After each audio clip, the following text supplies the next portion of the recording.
Welcome to Open Mic with Groove Kitty. Our aim is to have authentic, engaging conversations with interesting people. This podcast is for you, so please share, like, follow, and subscribe.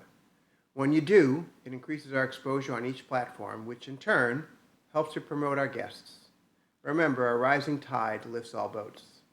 Now, without further ado, on to our show. All right, so tell me what you guys are going to play. We're going to play that song on the radio.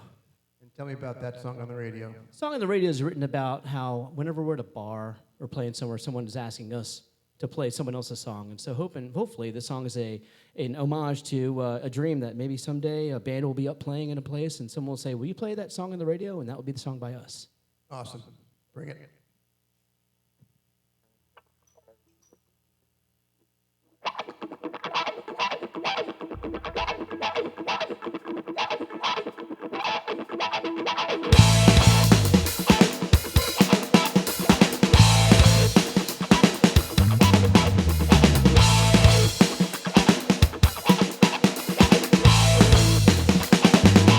I see you there standing with your hands on your dreams, ready to podcast. When I do my thing, I'm gonna get you up standing with your hands in the air, swaying with the music. You won't even care, you won't even care about that song that's playing on the radio, that song that's playing on your phone, that song that's playing on the radio, that song that everybody knows.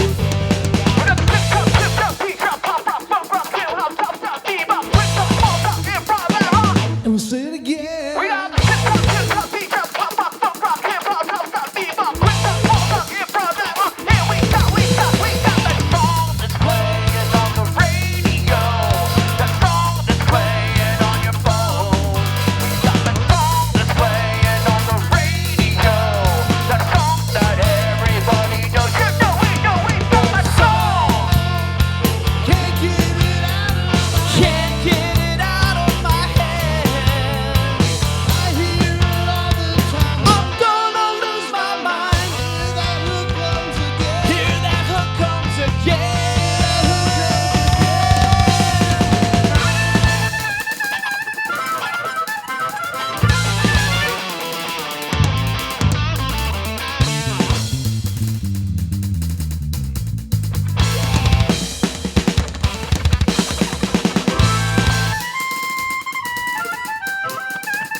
Playing on the radio, that song that's playing on your phone. We got that song that's playing on the radio, that song that everybody knows. You know we got that song that's playing on the radio, that song that's playing on your phone. We got that song that's playing on the radio, that song that everybody knows. You know we got that song that's playing on the radio. We got that song that's playing on your phone. You know we got that song that's playing on the radio. We got that song that everybody knows. You know we got it.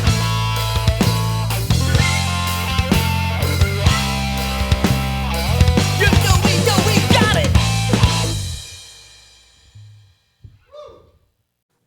All right, Hibachi Heroes, you guys are here. Thank you so much. Welcome. Welcome into our studio. Glad to be here. Right, thank you for having us. Let's real quick, just so everyone knows who the hell you are. We know who you are, but obviously the rest of the world doesn't. Let's go ahead and start quick intros. Who you are and what do you do in the band? Well, since nobody knows me in anywhere that we play, I'm Washington. I go by Wash or El Papi. El Papi. Yes, I play Now, bass. Before you get too far, I know you guys are all musicians, so you should know how to talk into your mics and not do this when you're talking. So That's make right. Sure, Yeah. But the thing is that they do put a mic every time that we perform, but he turns it off. Well- So that's why I just like move, and that's a Of course, I have it. Yeah. because it doesn't really matter. But I will be professional and yes, move with the mic. But you got a very important word in this song. You got a very important word in this song. Oh yeah, that song. That's right. That is my part. I like Oh, that. you'll get to hear that. All right. Yeah, sneak Yes. peek. But yeah, I'm Washington. I played the bass. Yes, there is bass in our band. Yeah. What else do you play, Poppy? Play the 12 string too, yeah? Oh yeah, I play guitar. Yeah. Yes, and with myself sometimes, and Some. times. Mhm. Yes, and what else you want to know? That's it. That's it. Okay. Next, you're done. I'm Krista Funk. I play drums, cowbell. That's about it. That's all they let me do. Next. Hey, I'm Chris Oplinger, or Oplinger. Sure. I am the sole surviving guitar player in Hibachi Heroes. And that's about it. God, that's funny. Was true. Wow. Wow. I'm Rob Lowe. I sing, play harmonica, gong, cowbell as well. Yeah, I do some That's right. cowbell as well. We do split up the cowbell Yeah. for sure. Nice, nice. Yeah, Who, we share. Who plays the megaphone? I saw the megaphone. Megaphone. Yeah, I play the megaphone too. Yeah, and sometimes maybe guitar. We'll see. I like that. Yeah. All right, so now we know who you are. So I met you guys. I met all of you through Rob, basically. I met you at an open jam that you do at New Realm. And you and Wash were doing that together. And I was really taken by the fact that there aren't that many like kick-ass harmonica players around here. And when I heard you guys play and I heard the sounds coming out of two of you, I thought these have to be my friends because this is something a little bit different. So I think you guys got this really nice, unique sound. So I want to sort of start with, tell me how long you guys been together? Ooh, that's a weird question. I guess all in all, We I ask would it all the time. Different Yeah. lengths of time. No, yeah, it depends on where the timeline starts. But Defunk and I were just talking about this. We basically hit 8 years. 8 years, Yeah. that's right. Yeah. So was it all you together for 8 years, or so? Let me hear that story. Wow.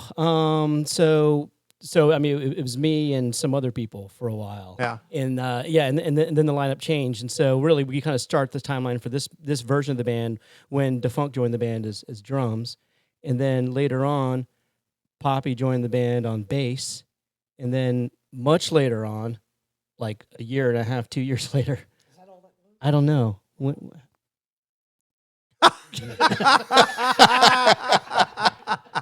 It's really hard to gauge the time because it doesn't. I was just talking to Yeah. Rob earlier. It doesn't feel like it's been almost a decade. You know what I mean? So as you are now, though, with the four of you, how long has it been with the four of you?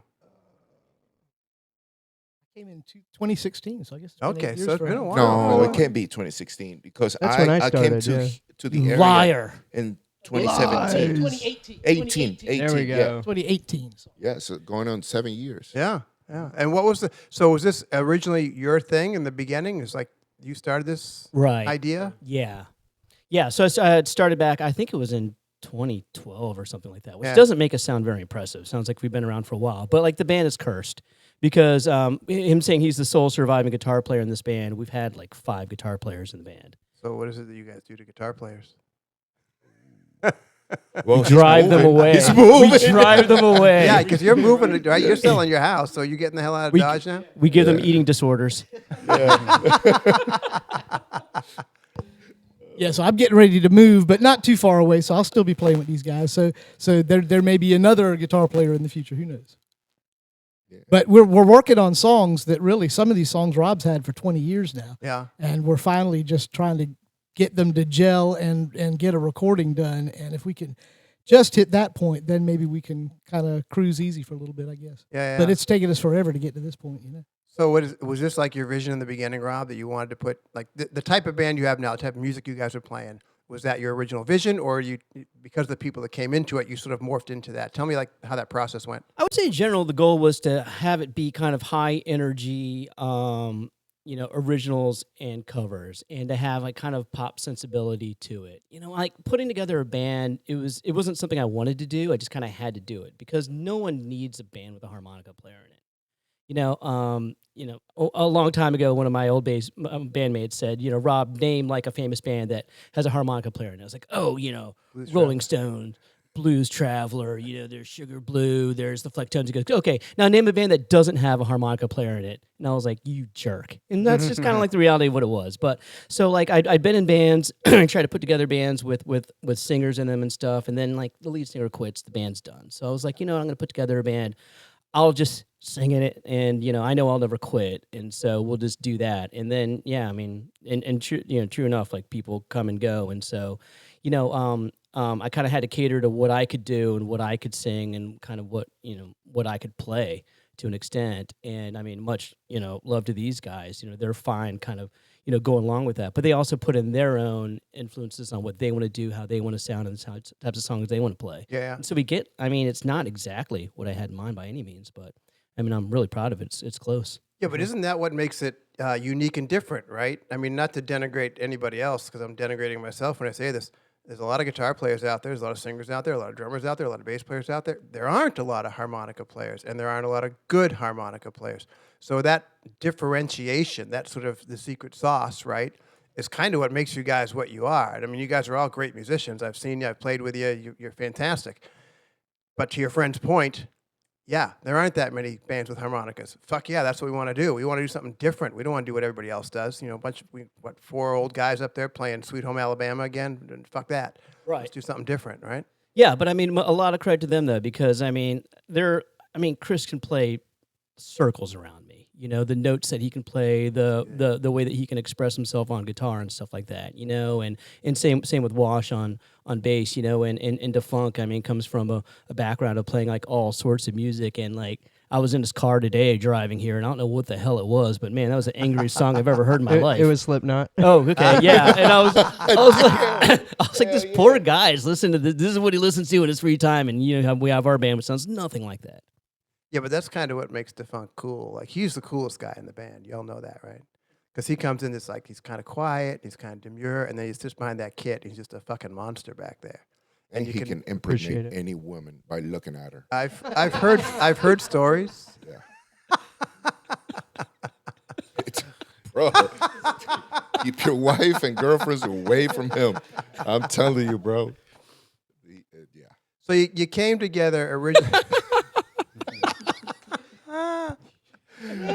Was the original goal to like write your own stuff, to be a live band? I mean, what was sort of tell me about that journey, right? Yeah, the goal was absolutely to write our own stuff. Is like to take like just this crop of originals that I already had and then add new ones to it, come up with some covers that fit the band, and just go out and just be one of the top bands in Charleston, and then gradually get some speed to go out of town. Yeah. And so, in terms of that creative process, who drives that? Do y'all drive it together? Like, what's that look like?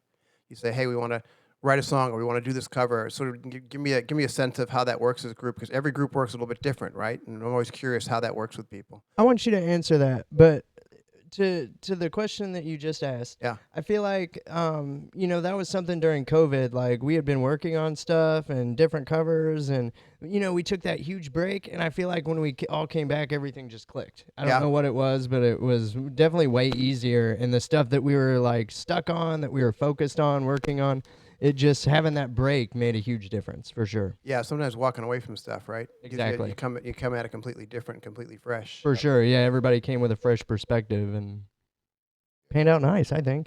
Yeah. Rob came with a lot of ideas, and he'll bring out a few chords here and there, and then he'll let us just fly with it, kind of thing, during rehearsals.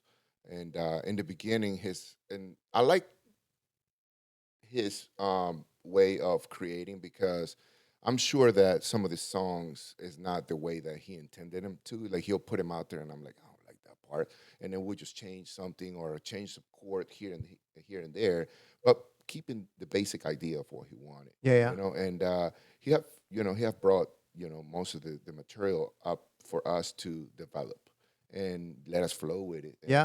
And one thing I like about the Hibachi Heroes and is that I can come up with a line, and they just let you create and go with it, and then later on we'll listen to it. Okay, maybe I should change this and that, and nobody criticizes you. Nobody like tells you, oh man, you suck, or this part sucks, or whatever. And it's you can just happy with the product that we have put out so far and recorded because it's mine, his, and his. Yeah. It's like what they wanted to do. Some parts, of course, we were like, oh no, we want to keep, Rick Sanders' unique parts here and there to render some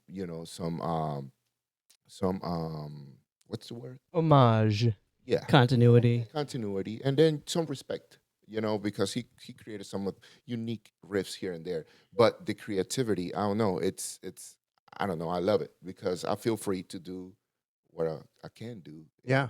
Sometimes Rob be like, oh, you got to do, more of this and that. And I'm like, well, I'm not too good at doing that. And, we kind of fit in and everything comes out nice. Yeah. Yeah.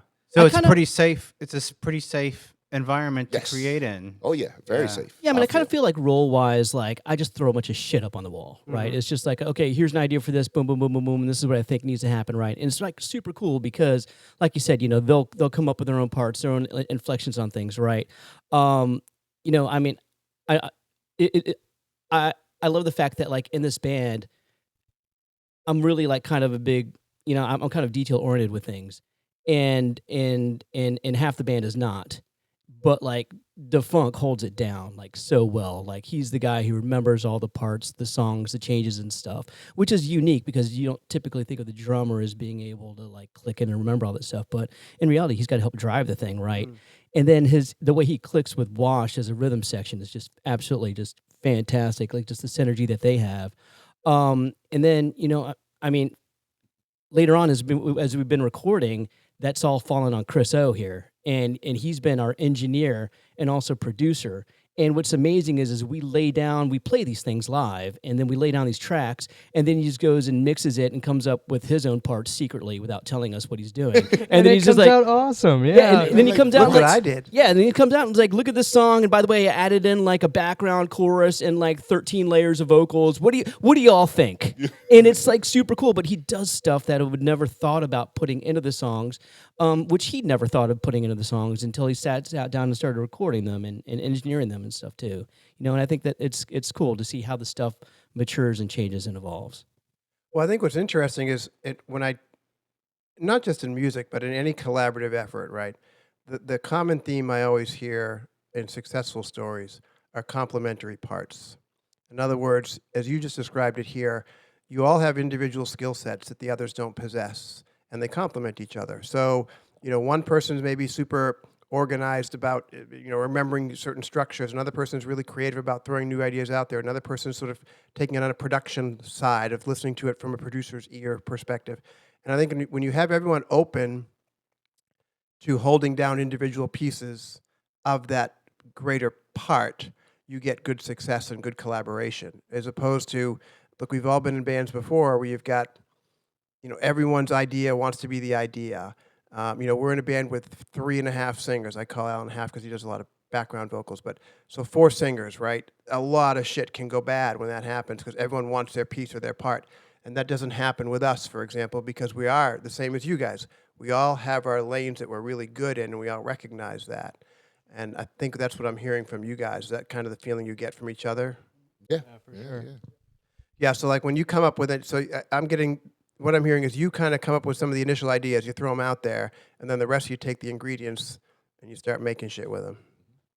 Yeah. And one thing I liked about the songs that Rob's been playing for a long time, I took some of the parts, the bass parts, and I was like, oh, I don't like what they were doing back then, or what the follow-on musicians were playing, and I was like, let me just come up with something different. Yeah. But in line with the song. Mhm. And he was like, all right, yeah, that sounds cool. Let's just go with it. And then, we just carry on and kept on playing and develop a little more. Usually when we're playing live, it's my test. And not rehearsal, playing live. And I'm like, I don't know why. I feel in my best creative mode when I'm out there. Yeah. And I'm playing live and I'm good, having a good time. And then, oh, this sounds pretty good. Let me just remember it. And then I'll try to, come up with that and make it some part of the song. Yeah. Yeah. So. Yeah, and that's, to me, like when you guys do covers, do you take that same approach? You say, okay, here's a song that's a cover song, but we want to do it the way maybe feels right for us or works right for us, or do you try to stay pretty true to the cover? Oh man, covers. We don't know what we're doing. I don't like this. I don't like to stay true to the cover 100% Yeah. for sure. Yeah, I enjoy making it like our own. Some of this stuff, and I like to wrap it up as one of those that I heard that I had never heard that song before we covered it, and when I listened to it, I didn't like it, but I Yeah. like our version of it. We have this So- conversation all the time because when we do a cover, typically if I'm learning it for the first time, I'll listen to it once or twice, unless I already am familiar with it, just to get a sense of it, and then I never want to hear it again. And then, to your point, I'll be driving in the car and it comes up and I go, "Oh, that sounds kind of like shit. That sounds way better." Right. But I think it does because you're putting what's you into it. You're not just being a monkey with a cymbal up there, just copying what someone else is doing. You're taking your expression and putting it around that song. And that, to me, I think it's really, you feel that and you sense that when people are on stage. I mean, one of the things I sensed from you guys seeing on stage was exactly that. There was an element of yourselves up there. I wasn't just listening to another band playing this song that I heard 27 other bands play. So talk to me a little bit about that. My favorite one, with respect to covers, I guess, with what we're talking about, would be the we use like the Zach Brown where we put the two songs together and we use that as like a base, and then sort of rewrote the song during rehearsal Yeah. to sort of make it fit and make it sound the way we wanted it to sound, and where we could add other musicians, because I know we've had other people sit in on it. Poppy switches instruments in it. Yeah. It's just really neat. I like stuff like that for sure. Yeah.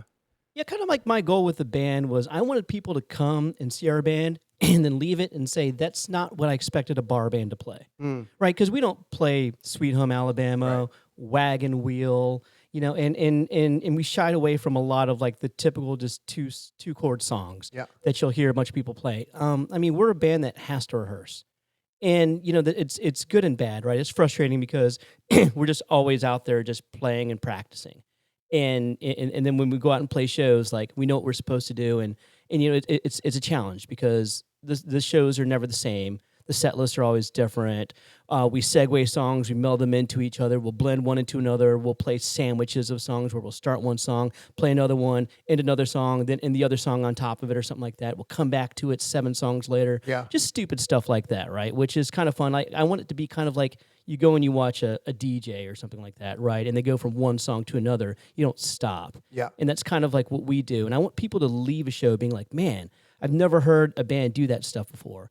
I've never heard a band play that particular song live. I don't believe anyone had ever had the balls to do that song. Yeah. We played a frat party a long time ago at the aquarium, and this frat, I mean, they're a bunch of like 20-year-olds and stuff, or teenagers, and they're like, man, we've never heard a band try to play those types of songs before. Like that was pretty wild. And even like kids, realize that. Yeah. And so I just, I mean, it's like we put a lot of work into this, so we may as well just try to do something unique in a way.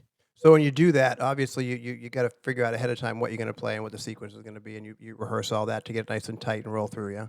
Yes and no. Yeah. Yeah. Sometimes you just pull it out of your ass. He has a lot of things in his head Yeah. that he wants to bring up for the mashes and like the segues and all that.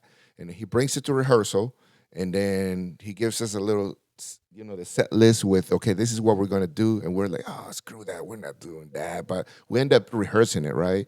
And then here comes showtime, and then one of us will forget the part that we were supposed to do, and then we'll record the shows. I mean, he records the shows, and then he puts them up. Or I never listen to them, but when I do listen to them afterwards, I'm like, oh, that came out kind of nice. So let's just keep it that way, because then we'll forget about what we were going to originally play. I don't know. That's a lot of spaghetti right there, but basically what he comes up with for us to do, then something else will morph and mutate out of that, and a version comes up, and that's why we keep it.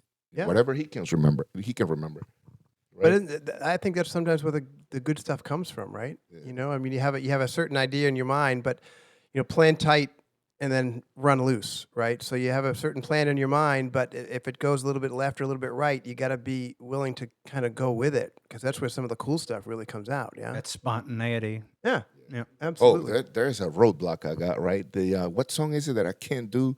I don't know why, man. What song? It's Lowrider to Pump It Up. Yes, I don't know what it is, and he came up with this segue, many months or years ago, and then he wanted to play Lowrider to Pump It Up, and I'm like, I love those songs. I'm like, cool, let's go. And one day we were at Puff 61, and that was the first time that we were going to play it, and I don't know what it was. And I just like blanked out as soon as it was time for me to come in to do Pump It Up. And then I thought it was, maybe I wasn't paying attention. And then we tried it again, and I couldn't do it again. And I couldn't do it. It's just like a mental block. But then you tried, and then what happened? I still forgot. And he said, don't ever put that on the set list again. Isn't it weird how you can have certain things that like you can try it 1,000 friggin' times and still every time you're like, your fingers start to not work right, and you're like, well, I can't figure that. Yeah, you do it at home 1,000 times, you go on the road and you can't do it. Yeah. There's certain songs like that that are like my Waterloos, and I just hate them every time. It happens. Start writing them out of the set list. Yeah, I mean, that's just life, I mean, everyone on this podcast is now seeing like how the sausage is made. Like it's Well, that's the whole idea, right? I think to me, what's always interesting, and it can be music, it can be anything.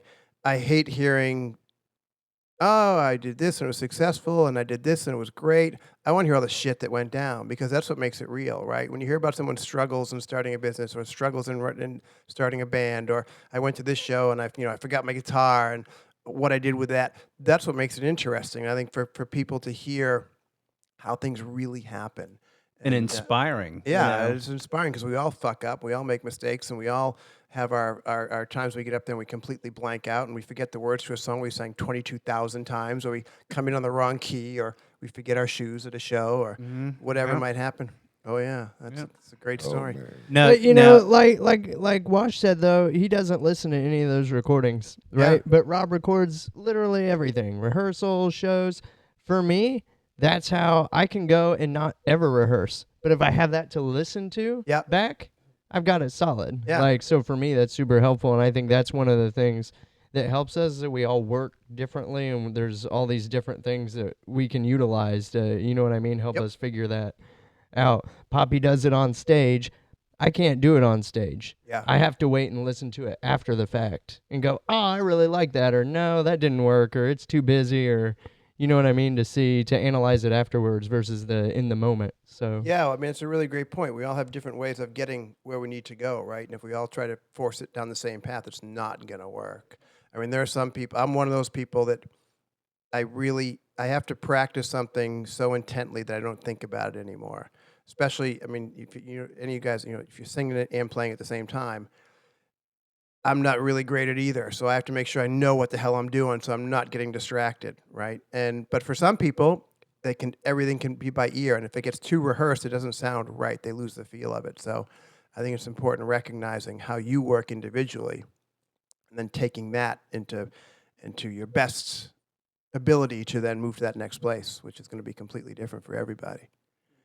And I think that's what makes it, to me, the fun part of the band is everybody's different. I don't want to be with people who think like me, who act like me, who do things like me, because I'm not going to grow. I'm not going to learn anything, And seemingly talking to you guys, you have that sort of, that.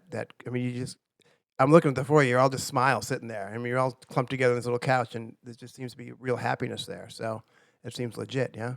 Yeah, I mean, I would say like a thing that I really, have come to appreciate about this group is like we generally like each other.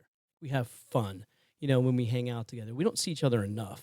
I mean, it just stinks, because at this stage of our lives, it's just, I've got a kid. Chris has got like 5 kids. 8. Wash has like 4 kids. I I mean, that he knows of. I mean, Navy guy. Funk like 27. Navy guy? Yeah. Navy guy? Yeah. Navy guy. Yeah. I retired. Yeah? 22 and a half years, yeah. What'd you do in the Navy? I was a logistics guy. Oh, Yeah, on ships and all that. So Navy guy over here. Yep. look at Bradyman. that small world. Back huh? in the day. Wow. Bass Yeah. players in Navy. There's something there, right? Yeah, you go. And now Chris O became a grandparent, and so that's why Yeah? that's what's driving the whole. When we talked about him moving, he's moving to Greenville to be. Oh, you're going to Greenville? Oh. Yeah, I've got a little grandson, Cal, who's a little more than 3 months old now, I guess. Yeah.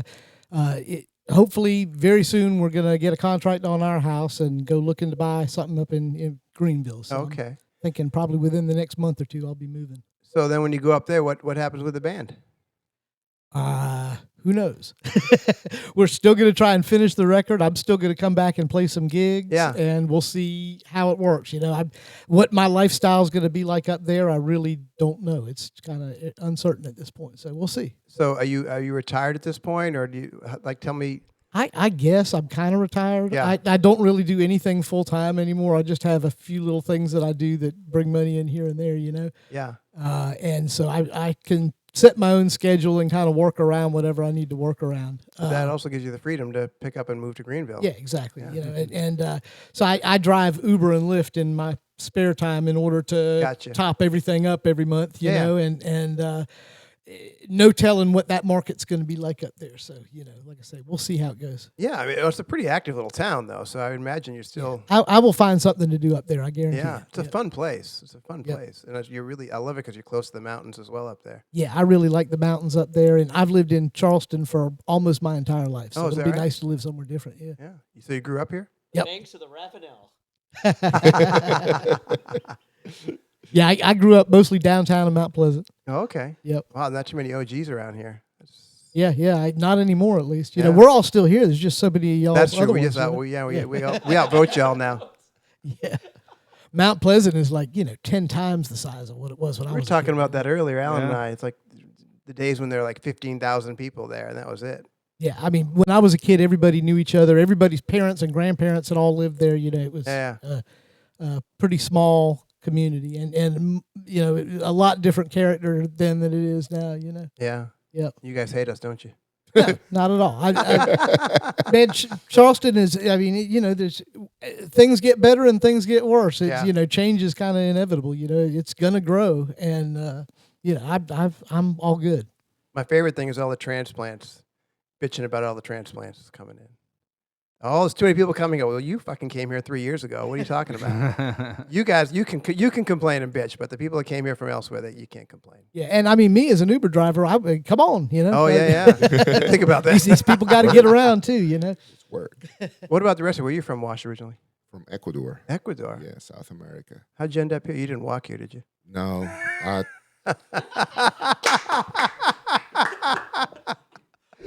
Wow, He Scott. swam. Wow, Scott. He swam here. so Navy just- man. Yeah, exactly. Swam here. Oh, So it took- my Navy career started. Yeah. No. So my dad, he came here many years ago, illegally, and then gained his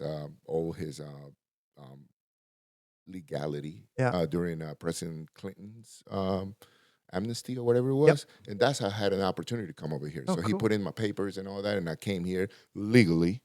So legally, I'm good. I got it. We have to put a little black there. Yes, Put illegal. a thing over your face so no one can see who you are. Yeah, no, so don't come and get me, INS. But yeah, so I came here and then I joined the Navy shortly after. Yeah. Went all over the world and all that, and So how old were you when you left Ecuador? 18. Oh, okay, so you grew up there. Yep. Oh, amazing. But I've lived in the U.S., longer than I was. Yeah. So, Yeah. So 18 years, and grew up, and that's where I learned music. Okay. I never I wanted to play music when I was a kid or anything like that. And my mom always wanted me to play guitar because she loves guitars and singing and all that. So she bought this guitar, I remember, and put it in the living room, right? And made me, I will help cleaning and all that. And she'll make me like clean the guitar and then pick up the guitar and learn. And I was like, no, I'll kick it. I will never learn, how to play guitar or anything like that, or anything. I just wanted to play soccer and have fun and go do stuff out there. And then when I was like 16, I remember I met this friend that played in the band. And I was like, okay, that's kind of cool, and then he took me to one of his concerts. He had a live show somewhere. And then he told me, I was like, I don't have money to get into the place that he was playing at. He's like, oh, you be my roadie, so carry my stuff. And he let me in. And I saw all these girls, how they would come to him afterwards. And I was like, I want to learn how to play guitar, bro. So yeah, man. So that's my friend Fernando. So he showed me how to play a little bit. And then I just met other people, and then I just started playing like that. But yeah, 18. Then shortly after that, 18, my papers came in. Yeah. And then I was like, oh, man, I don't know if I should leave.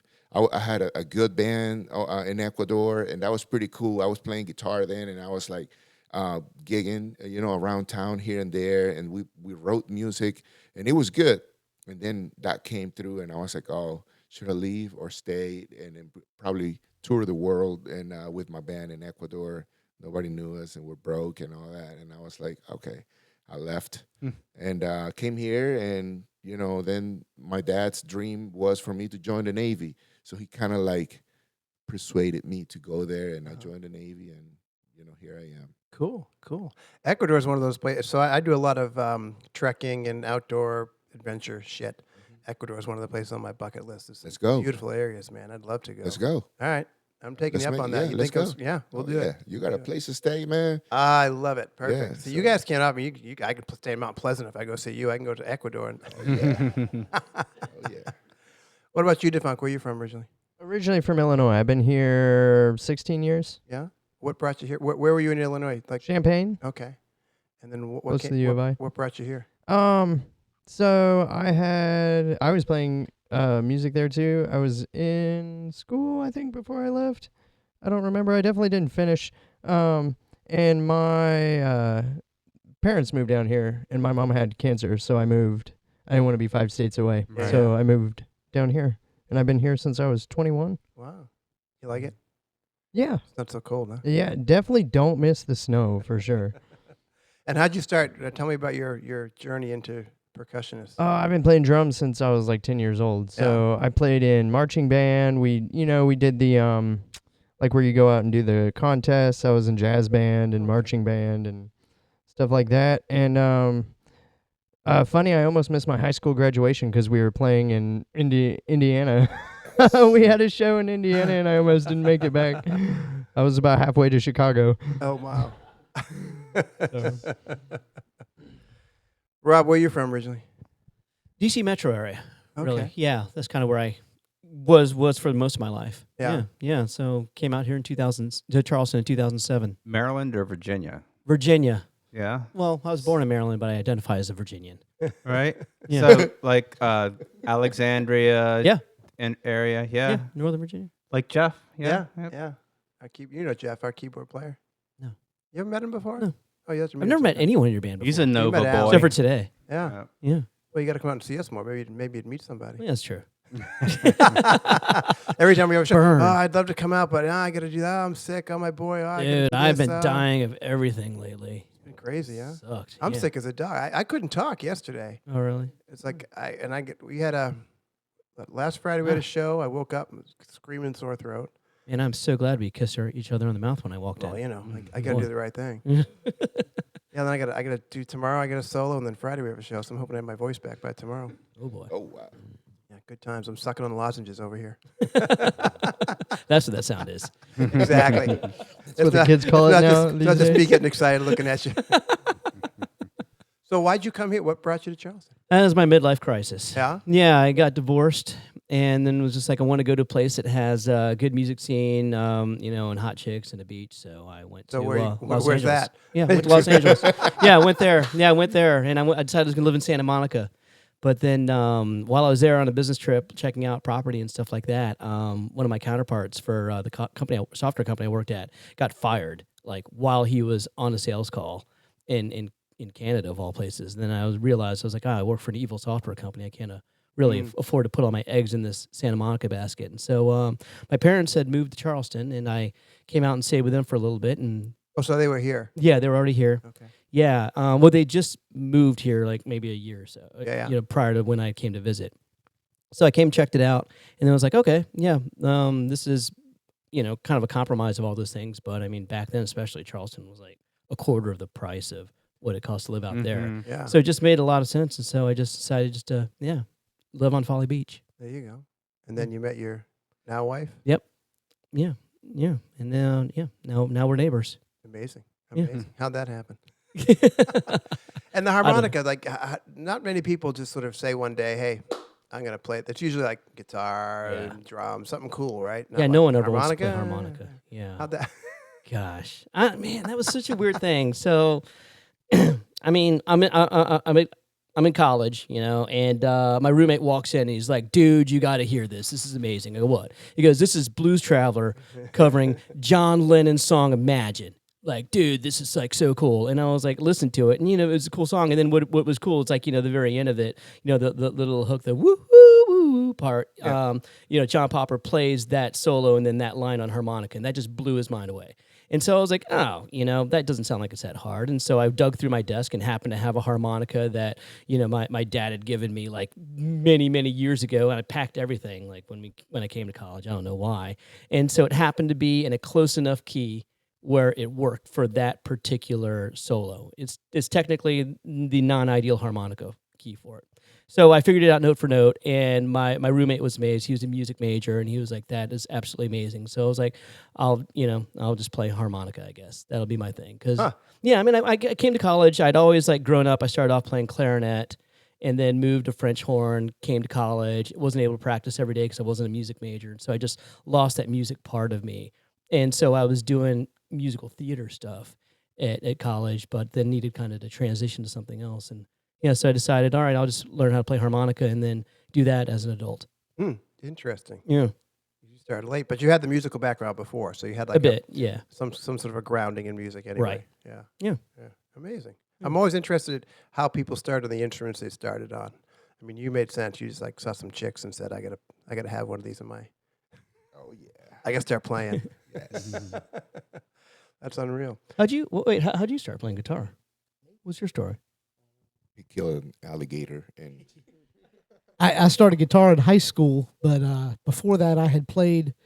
The first instrument I learned was violin when I was like 6 or 7 years old, and then I Twinkle, played. Twinkle, Little Star, all the good stuff. Yeah, Suzuki method, where they had the whole, the whole class of family and kids that would everybody. all kind of play together, So yeah, I did that at like 6 and 7, and then I played trumpet in middle school band for a little while.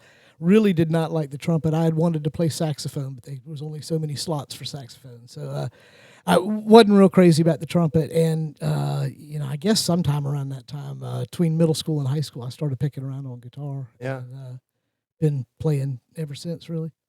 And did you have, when you were learning to play, you sort of self-taught? You have people show, like, Yeah, definitely self-taught. Yeah. Just listening to records and playing along. Really, I've always been more, with both of it, with the violin and with the trumpet. I learned how to read music, but it never stuck either time. Yeah. It was a slow way for me to learn. I could learn better by listening and playing.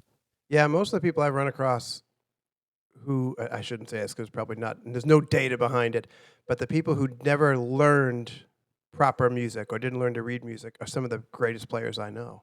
I'm with him on that, though. I can read the sheet music, Yeah. but it's going to take me hours to work out what it is versus, and because I used to use that strategy in marching band, because as a drummer, they wouldn't allow the drummers to have the music on the stands. Yeah. So instead of reading through the music and doing all the work, I'd have one of the other drummers go, yo, play that real quick for me. And that Yeah. was it. Play It it once just so I can shook. see it, Yep. and we got it. Yeah. It's just So a different that's way of. interesting, yeah. Yeah, exactly. I a lot of times I can listen to something once and know exactly what they're doing and do it, But if I'm reading music, then I got to sit there. Okay, that note is this thing, and then It loses slow. the feel, right? Yeah. Yeah. So tell me about some of the challenges you guys have as a band, either together, in life, in writing music, in booking music, in playing music. I feel like it's the time we get to spend working on it. Yeah. Honestly, yeah, getting everybody together, having the time, being able to spend that. Because I know at one time we were doing like twice a week practices and then once a week practices, and I feel like that time is just slowly diminished on what we have to work with. Is that just because life gets in the way? Just because life gets in the way, that's right. Yeah. If you had your druthers, how often would you want to get together? Once a week for sure. Yeah, once a week would be nice. When was the last practice we actually had? I can't even remember. It's been I don't months. remember either, yeah. Yeah. New Realm Brewing. Yeah. the last open jam. Yeah. So why is that? Why can't you guys make it happen?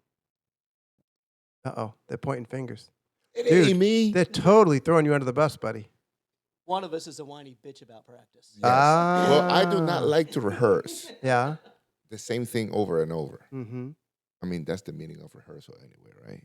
But I don't know. It's just that thing of doing the same thing over and over loses my interest. Yeah. And it kills me. I don't mind if you tell me we're going to play Friday, Saturday for the next 4 weeks, and I'm good to go. Yeah. I'll be tired, but I'm good to go, and I can do that. But just rehearsing, it's just one thing. It's not just rehearsing; it's doing the same thing for anything Yeah. over and over kills me. You lose the sort of Spontaneity. that's what I was Yeah. looking for. Spontaneity of it. Yeah, I lose the whole love for it. Yeah. And in the beginning, I almost quit the band with the 2 rehearsals, and I had a second band, so I had 3 rehearsals a week. Got it. And then I was playing, and that's what I wanted to do. I had a chance after so many years in the Navy. I couldn't do that, and I always wanted to go back to playing live. And then when I met Rob and the guys, knowing that he had written some original music, I was like, okay, that's kind of cool. And then kind of like, I didn't like the songs in the beginning. We got to tell him that. So Yeah, here we go. Yeah. So I was like looking for bands, and I found the first band, Redstone. Yeah. I played with some guys over there in Somerville, good friends and good musicians, man. Good cover band all around, and I was good. And then I think that I had an ad in Craigslist, or you had one, and I was just like, okay, let me just see what else pops. And I was single then, and I had all the time in the world. My kids were in Colombia, and with their mom. And then, I see them like every weekend, every so often, whenever we didn't have any gigs. So I had all the time in the world. And I was like, okay, let me get another band. And then he reached out to me. I'm going to try to find those emails, man. I'm going to look for them. And then he said, listen to the songs. And it was the songs that you guys perform at the... the music hall, yeah. Yeah, they opened for Blues Traveler when they came here. So that was pretty cool. And I listened to the songs. I'm like, I don't like the Chinese guy. I was like, So I was like, no, I'm just kidding. I don't know why it didn't click. And then I let it go. And then I come back around, and I think you reached out to me in a few months. Hey, man, you sure you don't want to try out? And I was just like, the other band, we were just rehearsing the same songs every week. And I thought that we were ready, but it took us like 2.5 years to be ready to hit the stage. Oh, wow. My bandmates then, they are very perfectionists, and I love them. That's good. But for me, I was just, running out of steam. Yeah. I mean, rehearsing. I was like, let's just put the product out there to see if people like it. Well, there comes a point, right, where you got to shit or get off the pot. Yeah, you got to go out there and then see where the holes are. Yeah. Right. And then I was just bored. And then we started. I met Rob and said, let me just give him a chance. And then he gave me some songs. Hey, learn whatever you want from this 4 songs they had on YouTube. And I was like, oh man, all right, I like this bass lines and all that. All right, I like that. And then I went in and I auditioned, and I liked it. And then after that, kind of like went into, met Nick and the funk, and I don't know, it was just fun times. Yeah. It was fun. We rehearsed more, but I had more freedom to do what I could create and come up with, even with the covers, which it was kind of difficult with the other band. We were like not note by note, but we were like very structured. The song is like this, and we're just going to stay there, and we're going to end it, no segues, and it was very, very strict. Yeah. And here I had a little freedom, so it kind of broke the monotony. Is Hibachi the first band you played bass with? Were you always guitar, or was there another band you played bass before this one? So I suck at bass because the first time I learned to play bass, not learn to play bass, I picked up a bass. I was always trying to get a gig playing guitar, right? And then when I was in New Jersey, I was going to church, and I met these good friends of the family, the pastor and his wife, and they allowed me to join the worship team, right? And I was playing my little acoustic guitar, and he plays the keyboard. He's a master, man. Arnell Thompson, man. He is self-taught. His mom taught him. He's from Yosemite, South Carolina. Is that the name of that town? Like right before you get to Georgia? Yeah, Yosemite or something like that. So, near here. But anyway, so he's like, we need a bass. So I bought a bass, and I started playing.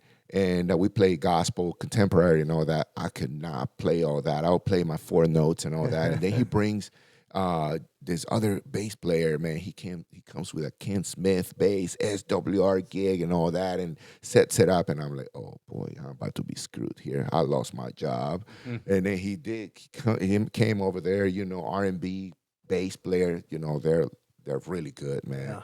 And he came in there, and all right, so I lost my job. I went back on guitar, but I don't know. I learned to love the rhythm section, and I was like, okay, cool.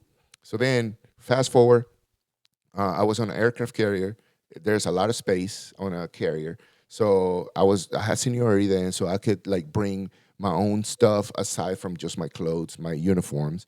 So I brought amplifiers, and then I met some people that played, and then we kind of pulled some strings, and I requested permission to bring like a drum set and all that. And we had a little band on board the ship, right? And then, everybody plays guitar. And the first deployment we did, I ended up being like the third guitar player, in this band. And then everybody moved on, and I stayed with another friend. And again, everybody played guitar. So I said, I'm bringing the bass that I used to use at the church back then. And then I started playing all the songs, and I just like held it down in the rhythm section with the drummer back then. And then when I came here in 2017, when I joined Redstone, I joined as a bass player. But then they were like, one day I picked up the guitar during rehearsal, and they're like, "Oh, you play guitar?" I said, "Yes. Do you want to play guitar on some songs?" Because the singer Joni, she played bass, so we started switching instruments. And then I played guitar and bass in that band, and it was pretty like 50-50. So it was kind of cool. And then I kind of got a little better. That was my transition of learning more stuff on bass and being more open to different styles. And then when I joined the Hibachi Heroes, that's when I started like experimenting on other things and going a little more in depth on slapping and runs and all that, and that's how I came up. These guys made you basically. Yeah. That's what I'm hearing. Yeah, I'm fine with that. Yeah, he really fooled us then because like he came in and auditioned and just crushed it. Yeah. You talk about like challenges in the band, right? You were joking about the rehearsal part, right? But I mean, it's a challenge for us. I guess one of the things that we had is lineup, and one of the bigger challenges is that we've had two, I guess one of our, when we opened for Blues Traveler, we had a guy who we kind of alluded to him. His name is Rick Zender. And so he was playing guitar for us. And that's when we kind of like hit our top. We played the music hall open for Traveler. We were playing all around town. We played the Poorhouse. And then, literally just a couple weeks later, he committed suicide. Oh. And so it just like pulled like, the little rug out from under us, right? It was me, Chris DeFunk, and then our bass player, Scott, at the time. And so like we had to regroup from there and figure out what we're going to do. And so then we got our friend Nick Collins to play guitar with us. And so we were always like moving towards like just getting the band back up and being able to play. And so one day Scott was just like, this is just not working for me. Like, I don't want to, he wasn't feeling like it was right for him. So then he quit. So we had to find a bass player. And so that's when we put out the ad and found Wash. And Wash came in, and like Nick was just like, oh my gosh, this guy is really, really good. Like hopefully he'll be in the band. I was like, hopefully it all worked out. So I mean, we were really impressed with your playing. Couldn't tell you were faking it back then, or even now, I guess, So then, Nick was in the band. And then, Nick was, had a lot of stuff going on. And so he had a hard time just focusing on rehearsal, focusing on the songs and learning them and all that. And so that's why we brought Chris O into the band, because we were just like, hey, let's just get someone to concentrate on rhythm guitar. And then Nick could play lead. And so for a while we were a 5-piece band. But then, Nick decided he wanted to go his own ways, and so then he ended up leaving. And so then Chris had to become the lead guitar and rhythm guitar player in the band. So then we had to work towards that. So it was always just like start, stop, right? And then you lose a guitar player in the band. I mean, all the pieces are important, right? But I think like, singer is important because you need someone to sing the darn songs, right? And then I think guitar has got to be like number 2 right there. And so just the disjointedness of the band of having to learn a different style and teach someone the songs and have them learn the songs and be able to feel comfortable with them, especially as I'm not the guitar player in the band. Right. Right. I am 100% dependent on the rest of the band to back up what I'm singing. I play harmonica. It's a rhythmic instrument, but it's not. Right. So, I need the pieces around me to be able to add my seasoning to it, right? Yeah. But it's not the main course. And so that's been a big challenge. And so, for us, it was like we're building towards something. And that was, why we're always rehearsing. We had to learn back stuff. We had to backfill songs. We had shows already booked. We had to get them up, and it was just like a stretch and a sprint to get to the stuff. And that's why I recorded everything, because it was just like, got to be able to listen to it. Let's have it there as a reference just in case, so we know where we are with things. And then we've had to stop. We had a kid, and so we had to take time off because of that. And the band was gracious enough. They're just like, yeah, no problem. We'll take 6 months off, while you've got this baby. We came back and played, and then COVID happened. And so then, we couldn't play then. And so at the time, it was just like, we all went our separate directions in a way. Chris started this Equinox Studios thing and was just like, I'm going to do my own thing. And, so we were trying to figure out what to do, if we ever were going to play again.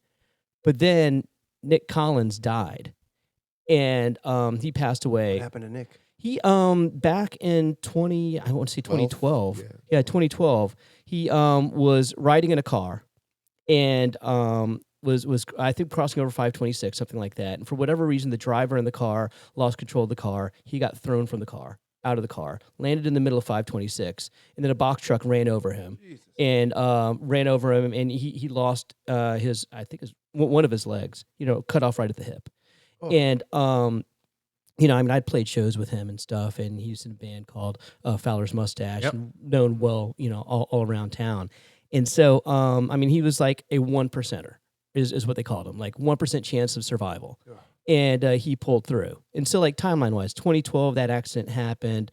2016 16, 17, is when he joined the band. We opened for Blues Traveler. 2017 is when Rick Zender committed suicide. 2017 is when Nick took over for guitar. 2018 is when he came into the band. 2018-ish or 19 is when, I guess 2018 is when Nick left the band. 2020 is when COVID happened. Right. And then he passed away in 2020, 21. It was during COVID, like towards the end of COVID, right? Yeah. 2020. because everybody had just started opening up Yeah. to like be able to be back in places for sure. Yeah, so that happened, and it was just like, well, he's having a celebration of life, and they his bands were getting together to play at that, and we were one of those bands, and so it was just like, let's get back together and at least play the show, and so and I wasn't there, remember? No, Because I was in Ecuador. no, you were getting married again, I think. Was it? Yeah, that yeah. Oh yeah. The second time to my second wife. Right. Yes. I was the officiant for the first time to a second wife. Got it. Yeah. but When's the then- third time to your second wife going to be? I don't know. Please don't give her ideas. Cut this part. You should see the car he rolled up in today. This dude's got some scratch. I'm telling you. Oh, my Tahoe broke, bro. Yeah, we were wondering where your car was, and we saw Anyway, yeah. That's Wow. another He story. stole that one. He just rolled in and said, Yeah. I like this one. Pissed. But anyway, Yeah. So it was like coming out of COVID, then and then the four of us talked about it, and Chris O was like, yeah, I'd be okay playing in the band again, and so we got it back, and then Russia invaded Ukraine, and so then we wanted to put together a benefit for Ukraine. My wife is Ukrainian, so we put together a benefit, and so that was like our first real show as a four-piece. that was it? back. Yeah. Wow. Yeah. So it's pretty recent you guys are kind of back playing live again. Yeah. Yeah. Yeah. Yeah. Amazing. Yeah. So all these ideas were there. The music, the kind of like the synergy that Yeah. we had, it's been there because right after COVID, like he said, I don't know. For me, I didn't pick up the guitar or the bass or practice any of the songs. Was it 2 years? COVID, kind of. Yeah. And I remember that when we said we were going to do that, and I picked up the guitar, the bass, boom, I was right there. Yeah. I mean, plus and minus some things, but I was like right in the pocket, and I was like, okay, cool. Then we rehearsed, and I was like, we got it, man. I mean, I feel good. We're back. And then and We're it better just- at our songs from Yeah. not rehearsing. Than, yeah. all the other ideas started coming up. Yeah. You know, and then I think you learn to appreciate that breaks in anything, it works, man. I mean, I was appreciative of like, oh man, I didn't hear you for so long. I was like, man, this dude is a great guitar player, man. I'm like, he got the funk, man. He's like right in there, man, like very groovy. And then the harmonica. And I'm like, I was gonna say something earlier, but I forget. But I'm not. I don't want to forget now. One of my friends listened to the recording we have out, right, and on Spotify. They write what's the name of the song? Yeah, that one. And then I sent her the song, and she's like, what kind of instrument is that? And I'm like, that's a harmonica. No freaking way. I'm like, one of those high pitch notes that you hit. That's usually the response I get too when people hear that from Spotify. I was like, what is that? That is freaking cool. Like somebody's actually playing it. It's not like a keyboard. And I know, oh man, that's Rob. And then like, oh man, that's cool. So yeah, I wanted to say that earlier, but I forgot. But yeah, breaks are good. You know, we came back and with that last stop, and I think that even though we haven't been rehearsing to as intensively as we did before, I think that more ideas came to light. You know, I don't know. Something happened, and then we said, let's just record something, and then let's just start recording. Since he moved the studio back to the house, and we have more time now to do that, even though it's been challenging and it's taken a long time. You know, everybody got stuff going on, and it's nobody's fault, but it's just like life happens, you know.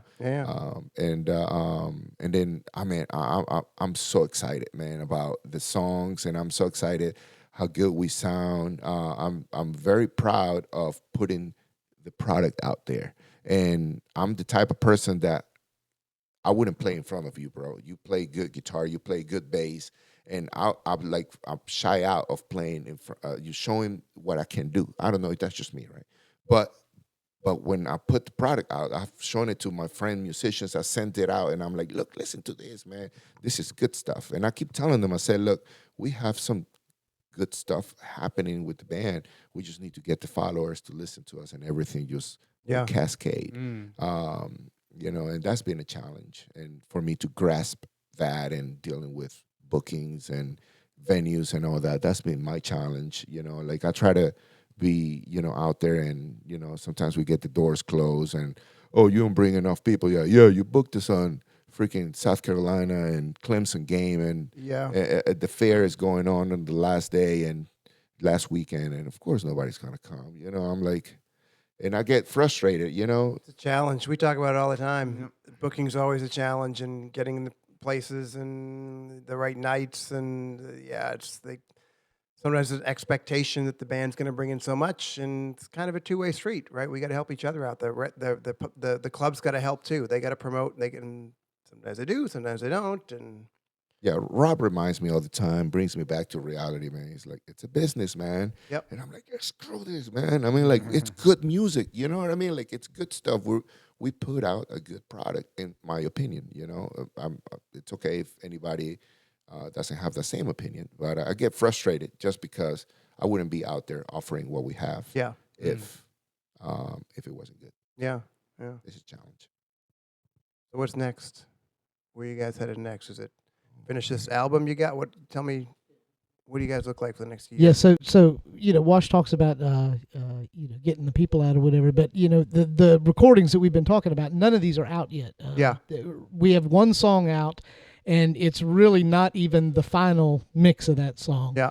So we've got now 5 songs that are pretty much in the can, and another couple that are close behind. Hopefully, we'll get the rest of this album finished up before too long. So And do you want to release as a whole album, or do you want to triple I think release? we're going to release like side 1 and then side 2 or something like that. Kind of. We're going to put 5 or 6 out, and then we'll probably put another group of them out a little later because we want to get. So if we wait till the whole album's done, it could what's be that another. look? It could be another 3 years. It might be another pandemic. You never know. right. Somebody's going to die.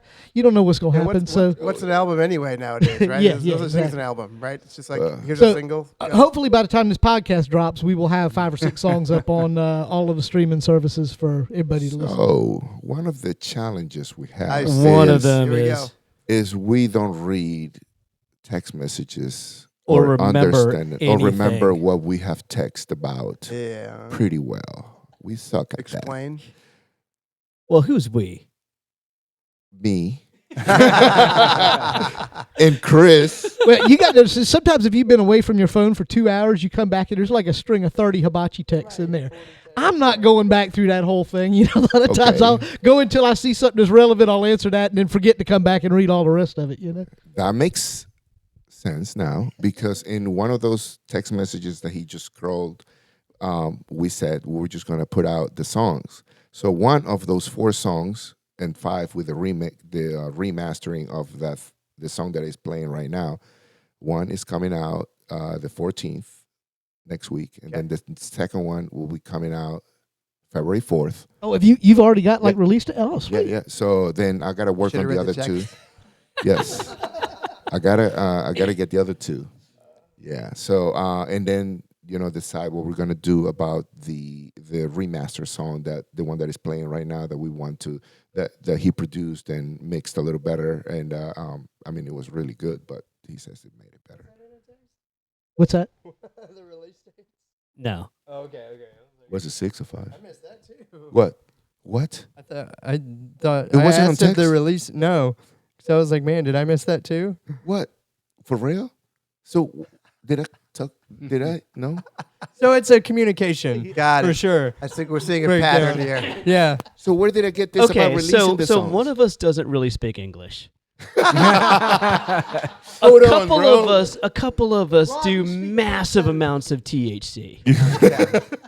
And then one of us is Chinese.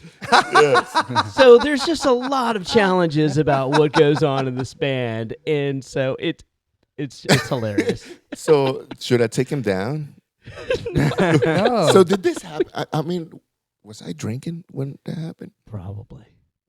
Bro, I don't know. But anyway, they're coming out. Okay, So stuff is they'll coming be on out. spot. We just don't Stuff know is when, coming out. but stuff is coming First week out of February. Yeah. sometime Yes. in the future. In the 14th. I think we've really improved their communication. I think so too. Yeah. Yes. I think so too. This is like So we're on the couch. They We have just some found out exercises we we have can give music you. coming out. We can bro. talk about active listening. We can do Yes. some, Yes. so that way you all know what everyone else is doing. All right, you can do that. This is off the rails. I love it. So there's music coming out. Our music. So. And I just recently found a site called Wave Lake, which is another streaming platform that runs on Bitcoin. So gonna be people who rich. listen to your song can send you a little bit of Bitcoin every time they listen or whatever. And so I'm going to upload them there as well, see if we can earn a little Bitcoin on there. Yes. Make some scratch. Oh yeah. Poppy needs to fix his car. That's right. All right. Well, with that, how about we play some music then? We get some of that Oh yeah. music do on that. stuff. Yeah. All right. Let's take 5. We'll set up and we'll come back with some music. Sweet. Awesome, guys. All right, All boys. right. Thanks, y'all.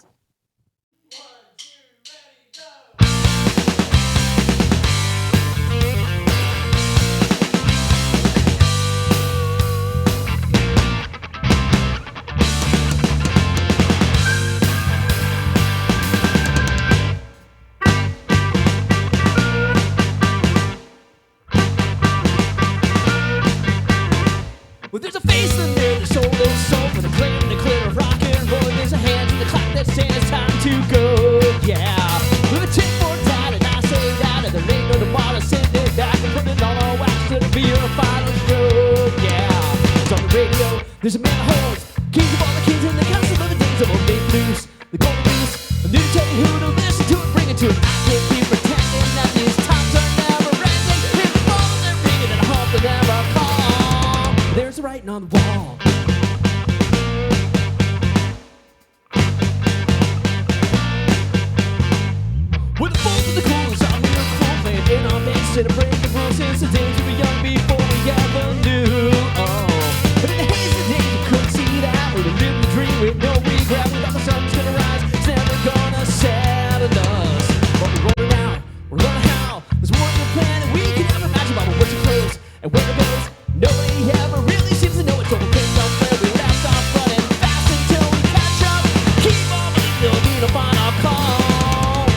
waiting on the wall.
Don't tell me this is it, cause I'm happy just pretending. Yeah, I had to spend it from the start. I'm gonna drink it, I'm sticking with this living. See, you can be beginnings. All the while, grinning at the taking without river with the shoes eyes, the bottom eyes, the black eyes, the blue sides, the hold down the bottom, the straight by, the five eyes, the lane on the state five, but it's alright. It's a bit tired, I can't hide, it's a guy, it's a bit tired. Yeah, ain't gonna fall for the ride on the wall. No, we ain't gonna fall for the ride on the wall. Ain't gonna fall for the riding on the wall.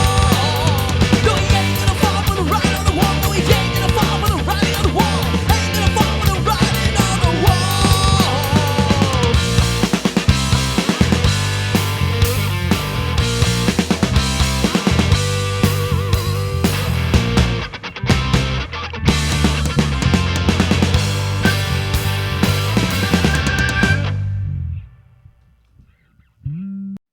Thank you for watching Open Mic with Groove Kitty. We hope you enjoyed the episode. This podcast is for you, so please make sure you share, like, follow, and subscribe. When you do, it increases our exposure on every platform. This, in turn, helps to promote our guests. Remember, a rising tide lifts all boats. Thanks again. We'll see you all again soon.